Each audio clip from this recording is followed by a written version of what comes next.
Hello friends, hi, this is Abuli. Welcome back to my YouTube channel Study with Abuli, Study with Abuli.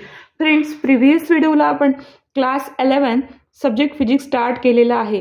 या subject फिजिक्सचा chapter first measurement हा सुद्धा start केलेला आहे आणि ह्या measurement चॅप्टरचं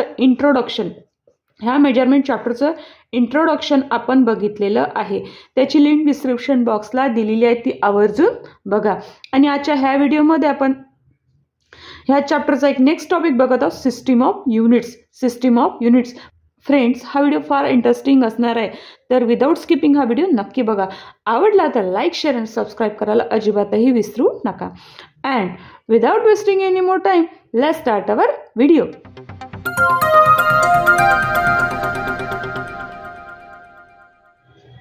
system of units यामध्ये 3 systems use केल्या जायचे बघा. फर्स्ट आहे CGS, सेकंड आहे FPS अँड थर्ड आहे MKS. ह्या 3 सिस्टीम यूज केल्या जायच्या. बघू ह्या 3 सिस्टीमचं लॉंग फॉर्म काय बघा. C फॉर सेंटीमीटर, त्याच्यानंतर G फॉर ग्रॅम आणि S फॉर सेकंड. त्याच्यानंतर आहे second PS, F for foot,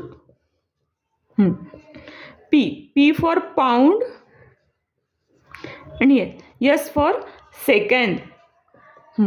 last आहे MKS, M for metre, K for kilogram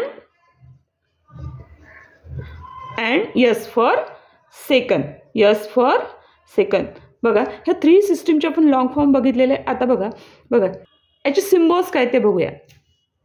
सेंटीमीटरचा symbol आहे स्मॉल cm, ग्रॅमचा सिम्बॉल आहे स्मॉल g अँड सेकंडचा सिम्बॉल आहे स्मॉल s. बघा या PS मध्ये फूटचा सिम्बॉल आहे स्मॉल ft, पाऊंडचा सिम्बॉल आहे स्मॉल lb आणि सेकंडचा सिम्बॉल आहे स्मॉल s. MKS बघा मीटरचा सिम्बॉल आहे स्मॉल m, किलोग्रॅमचा सिम्बॉल आहे स्मॉल kg आणि सेकंडचा सिम्बॉल आहे स्मॉल s. बघा सगळे हे काय सिम्बॉल्स आणि ते स्मॉल लेटर्समध्ये लिहावे लागतात. आता हे बघूया, हे सेंटीमीटर, फूट, मीटर हे जे काही लिहिलं आहे ते कशासाठी यूज होतं. बघा हे सेंटीमीटर, हे फूट आणि मीटर हे 3 जे आहे ते कशासाठी यूज होतं. Is used for length major करण्यासाठी या तिघांचा यूज होतो. त्यानंतर हे ग्रॅम, पाऊंड अँड किलोग्रॅम ह्या तिघांचा यूज होतो वेट मेजर करण्यासाठी आणि त्यानंतर हे 3 ठिकाणी आहे सेकंद. या सगळ्यांचा यूज होतो टाइम मेजर करायसाठी. तर बघूया ह्या तिघांवर बेस एक न्यू सिस्टीम क्रिएट केलेली आहे, तर ती बघूया. ती आहे SI सिस्टीम.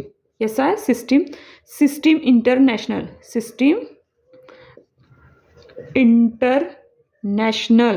इंटरनॅशनल कन्व्हिनियंटसाठी फार युजफुल आहे.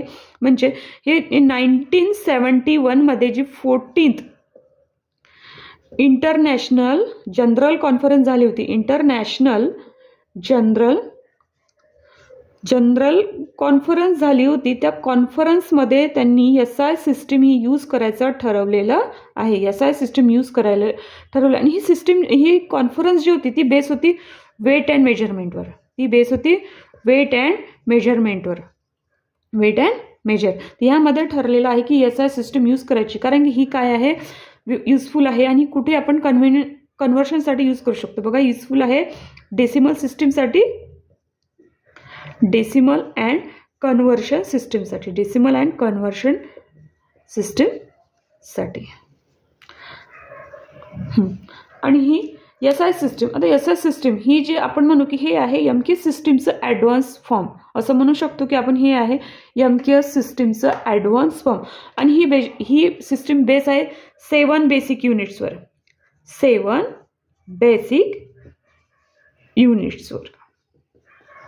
तर हे 7 बेसिक युनिट्स काय आहेत, तर जसे जसे आपले व्हिडिओ येतील, जसं हा चॅप्टर शिकू त्या चॅप्टरमध्ये तुम्हाला याचं पूर्ण काय डिटेलमध्ये इन्फॉर्मेशन मिळेल. तर फ्रेंड्स, इथे आपला व्हिडिओ संपलेला आहे. कसा वाटला नक्की मला याची कमेंट बॉक्समध्ये कमेंट करा. And thank you for watching this video. Take care and good bye.